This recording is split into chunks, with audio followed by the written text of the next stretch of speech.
thank you everyone for joining on this webinar, which is how to get guaranteed ongoing press coverage for your care home to showcase your quality. We will be around about 20 minutes. This is a lunchtime webinar. As those who've joined before, similar webinar, it is brief, so please be ready. Turn off those smartphones, stop any notifications, and please take notes and be vigilant. It's going to be packed full of good information here, and I don't want you to miss anything. Now, please ask questions as we go in chat. Ask questions as we go in chat. This means at the end I can pick up on any questions. Just literally drop them in chat as we go. That would be wonderful. And finally, Zoom glitches, yes, they happen. If, God forbid, I just drop off and go into the ether, then I'll just wait a while. I'll come back on. It does happen. So hopefully it won't, but it does happen.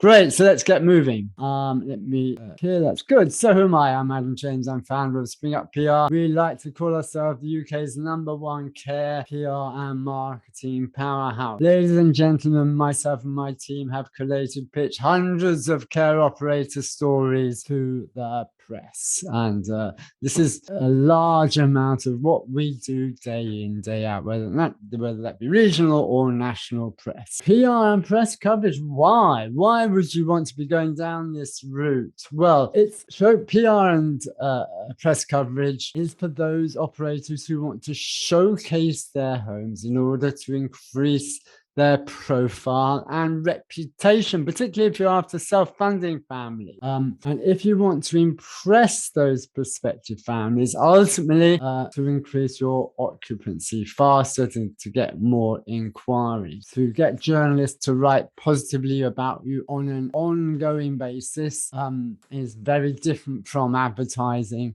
And it's about making sure that you get noticed, amplify that word of mouth reputation, which I know is so important to you. And also this PR stroke press coverage can be really a vital lever if you're wanting to recruit carers. You want to build awareness and profile of your brand, of your operator as a great place to work. How often and where? How often can any single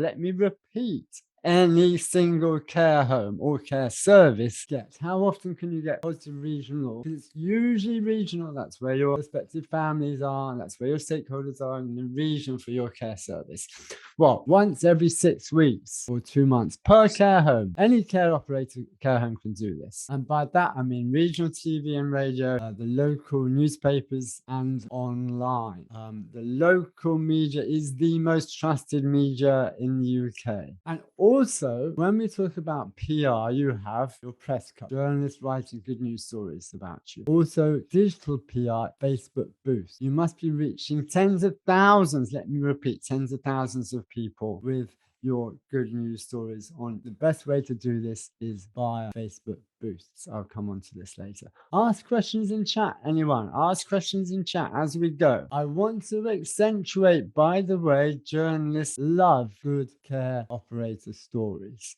The good news that you have your great examples of care, dementia care, the activities, your wonderful staff, what interventions you do on reminiscence therapies, activities, stimulation, what wonderful foods your cooks are preparing, what awards you've been entering in.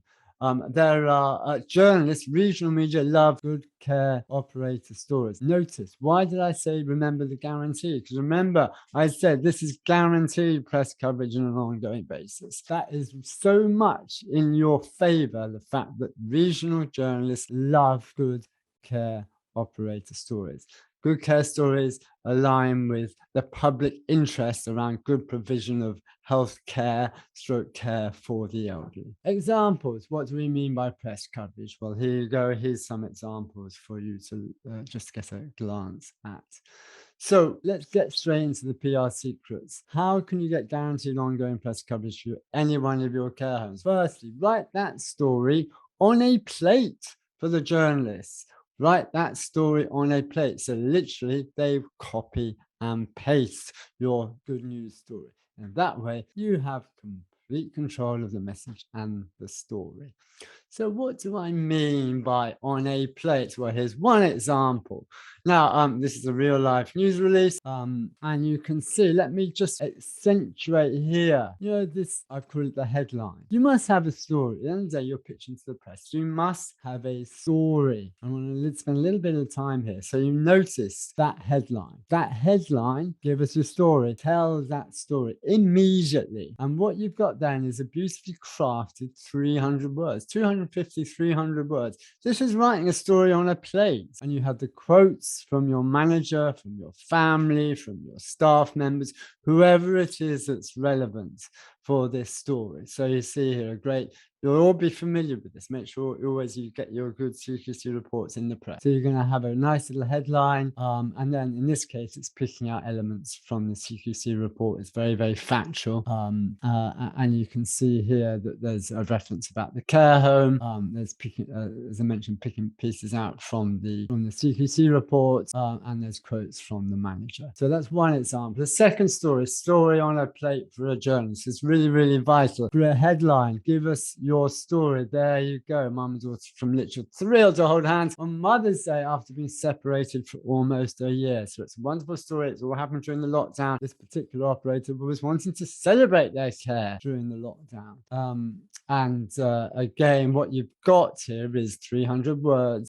You have the story. The story is a wonderful story. That's always so important. But you've got quotes from the family, and I think also from the manager in here. But you can see a lot of, and it's kind of very factual. Really, really important. You keep it factual and you steer away from marketing guff. Marketing guff is like put in the advertising section. You're not advertising. You're telling your journalist a story, and that's so vital. Photos. PR secrets number 2, get great quality photos. Doesn't have to be professional. Great smartphone photos can be good enough, but photos make the difference, because you can start to get, when you get your printed press coverage, full page coverage. You can see here, full page coverage, because they are great photos. I've seen it double page spreads because you've got a great set of photos.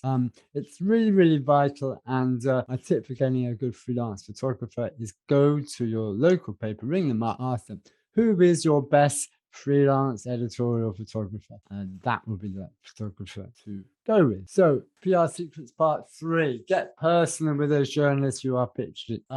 Distribute your news stories always via email to named journalists. So literally, how do you find out the names of the journalists? Well, you have to ring them up. You have to ring up your local paper, you ring up your local radio, find out who they are, and ask them, ring up the news desk of your local paper and say, I've got this story. Who is it I need to send it to? And get their name and email address. I want to also accentuate here that if you are pitching to the local television, regional, BBC News and ITV, you can do the same. You can get the names of their journalists and their email addresses. I just want to give you a couple of examples.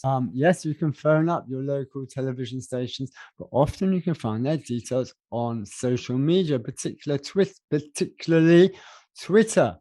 So you can notice down here, we have a local journalist for BBC South East, and here she's given you her email address. And likewise on the left here, I don't know if you can see my cursor, BBC South East, giving you a phone number to ring and another email to contact. So get personal with journalists. Find out who they are, find out their email address. Best not to send your lovely, great news stories to generic email addresses. Can be useful. News at name of the media. Find out who those individual journalists are. Now, as I go, please put any questions in chat. These are tried and tested systems. Please put any questions in chat as we go. Follow up to the death. PR secret number 4. Yes, when you send your great story to the press, you won't hear from them 9 times out of 10. Why is that? Because that's how journalists are. So that's why you should follow up. Sometimes that email might go into a junk folder. Sometimes that email email might go to a journalist who is on holiday, who was left. It happens sometimes that email that you send will go to a journalist and they've kind of glanced at it, but they've not read it in full. So you want to make follow up with them. Get on the phone and email and social media and say, hello, Joanne or Jack or whoever it is. I just love to know whether you received my story, news release on how one particular care home. Yes, they'll say yes, no, or maybe. But at least then you'll know whether or not they have received that story that you have sent them. It's really, really vital. All the results are achieved in the follow-up. It's something we hold very, very dear to us in the Springup PR. We call it follow-up. We call it follow-up to the death. Get a yes, no, or maybe. Yes, I'm going to use the story. No, I'm not. Thank you. It's not right. Or maybe. Thank you. Can you give me some more information? Yes, no, or maybe. Follow up to the death. Do it by phone, email, and Twitter. And you'll also generate a good relationship with the journalist in that way. Those are the main elements on securing ongoing positive press coverage for your home's press. I want to accentuate, it's now, we're 15 minutes in, so we're doing well, on Facebook on Fire. This is digital PR. So you've got your great news story. You now want to make sure that's published in the press, and you're going to be putting it all on your website and carehome.co.uk and all your other marketing collateral. And it's going to be online as well. Hopefully, your local press is going to be put it online, so you're going to have some good SEO bonuses as well. But also make sure that same story goes on fire on Facebook. So here is one example by putting a small boost amount to that story, because you've already written it. You remember you've written it 200, 300 words already. Now I want you to make sure that you put that story not reworded to work on Facebook. And you can see here, this is a I love my care job story. This has got local press coverage. But what you want to be starting to get in is all these wonderful comments and endorsements from that beautiful story, which is celebrating your home. Use emoticons, put it on Facebook, tweak it, and put a little bit of a boost to it to your target audience of around 45 plus. You don't want this story to go to teenagers. You want to go to your target audience, which is 45 plus, and then just see the magic. And here's, you can see the wonderful comments. 634 likes, 98 comments, 98 positive comments. That's people going, I love this story. I love this care home. Congratulations. I love these carers. And these are all people around your catchment area. Using this Facebook on Fire, what I call digital PR, you are trying to get people to comment, engage, and share. Comment, engage, and share. Facebook algorithms love this. That's what I mean by on fire. That's how you want to make. That's how you want to make Facebook work to achieve that digital PR, that word of mouth. And this is to tens of thousands. Let me tens of thousands of people. One example, won't happen all the time, but this is a real life example. A positive news story during Dementia Action Week. Yes, you read that correctly. One post of a night staff wearing dementia friendly nightwear went viral and reached 13.8 million people. 13.8 million people, 432,000 reactions, 51,000 comments, and 236,000 shares. It went international. It's for 200 quid, boosted for 200 quid. So you can see the power there of Facebook to promote to a target audience your positive news stories. Remember, you want to boost the profile and reputation, good news stories of your care homes. Amplify that word of mouth reputation to people who do not necessarily already know about you. So we're now at 10:02, so it's perfect timing.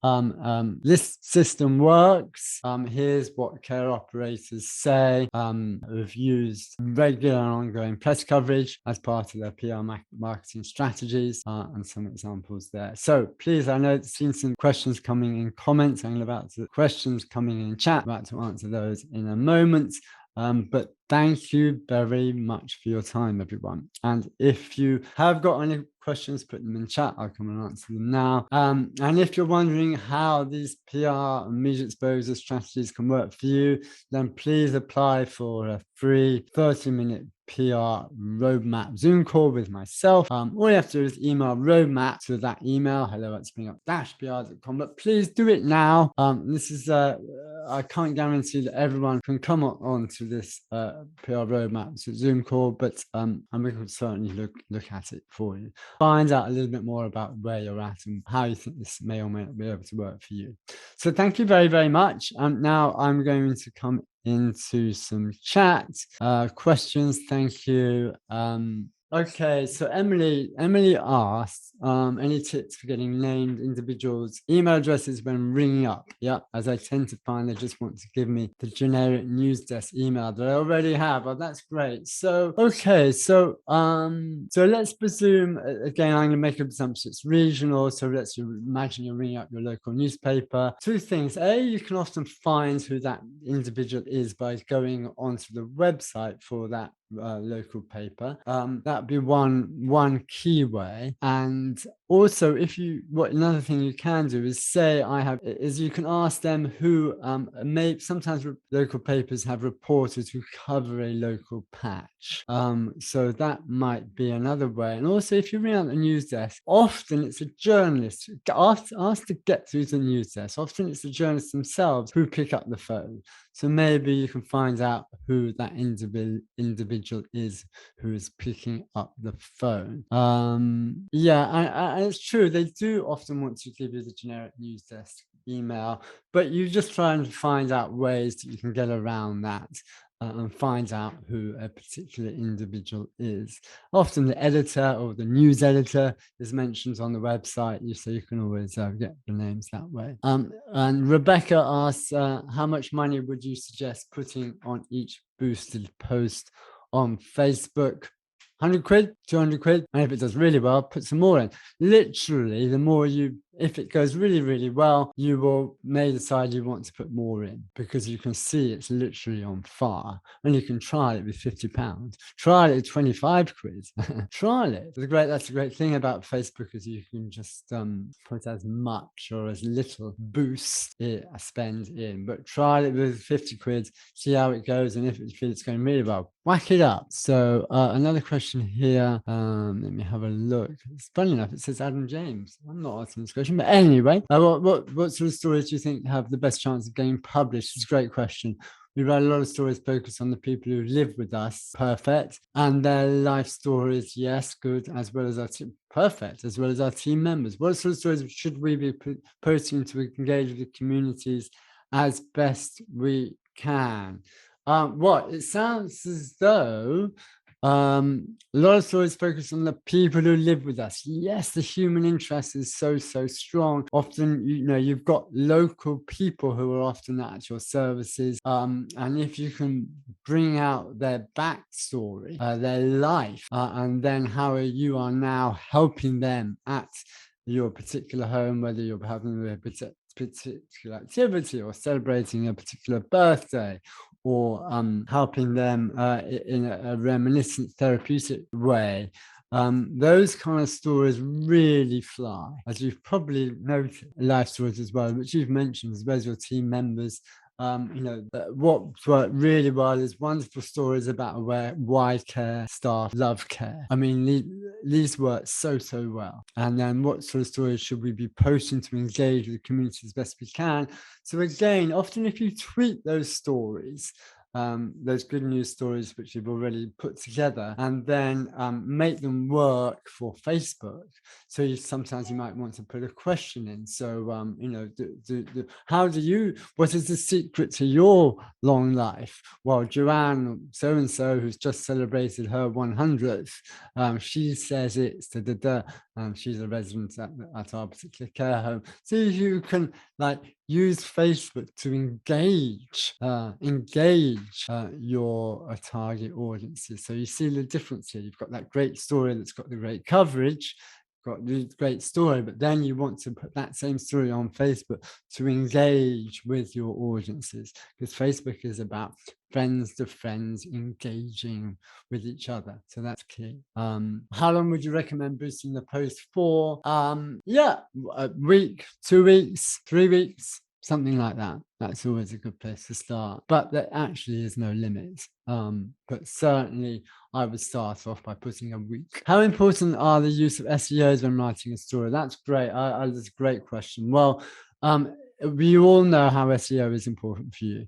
You all know that if any prospective family member is searching online, they will do a search for the name of that care home, probably at some point. Now, anyone who's smart will do that. They'll want to know if there's what good news there is about that care home or what bad news. We all do it, even more so now. Everyone's smart. So let's say my care home is called I'm going to give you a name of a pub, the Queen's Heart Care Home. I would literally go to Google and I would search Queen's Heart Care Home. If you've got some good news stories coming up, great. If you've got some bad news stories coming up, I might not even make that inquiry to you as a care home. I may or I may not. There are ways to make sure that your good news stories on Google will overcome any bad news. But let me be clear here. Yes, it's 100% important, because that's what we all do. That's how we all search. We all search, find out what's been talked about something as important as a loved one, as a care home for a loved one. So and then you can get into the details of how to make sure the Queen's Heart Care Home is ranked highly on Google, whether it be under Google News or organic. Obviously, I don't know how much you know about SEO, but there are some various websites have various domain authorities. So usually the BBC News, the local BBC News, and the local regional media have high domain authority. So if you can get the name of your care home in the headline, and this is often what we do, in the headline of that news story that is then published online by that high domain authority media outlet, that's going to be very, very good for your SEO, your Google organic ranking, and your Google News rank. Anyone smart now does a search under Google News as well as Google Organic. So I hope that helps. Let me see here. Just bear with me. I don't want to miss anyone's questions. Let me just continue to scroll down. And how would you suggest going about getting journalists to adopt our language? Great question. For example, we call the people who live with us family members, but then when we come to being published, they've changed it to residents. Yeah. So, I'm a former journalist. So why would I change it to a family member? Because that's parlance. If I'm communicating to tens of thousands or hundreds of thousands, perhaps millions of people as a journalist, I want to make my audience as a journalist understand. So the public will understand that care homes has residents. That's why I would use that. That's a common parlance. I would start to confuse my readers if I start as a journalist to write about a care home's family members. They're not family members. You know, as a care home, it may be for reasons internally. That's how you may like to do it. But I'd start to confuse my readers if I started to refer to my hundreds of thousands of audience as a care home's residents, as family members. So I think that's why. That's a great question too. So I hope that helped. Good. Well, thank you. Remember, if you'd like that roadmap, please just email hello@springup-pr.com to apply. And thank you very much for joining. And I hope it's been useful for you. Any more questions just before I go, please drop them in chat. But otherwise, thank you very much.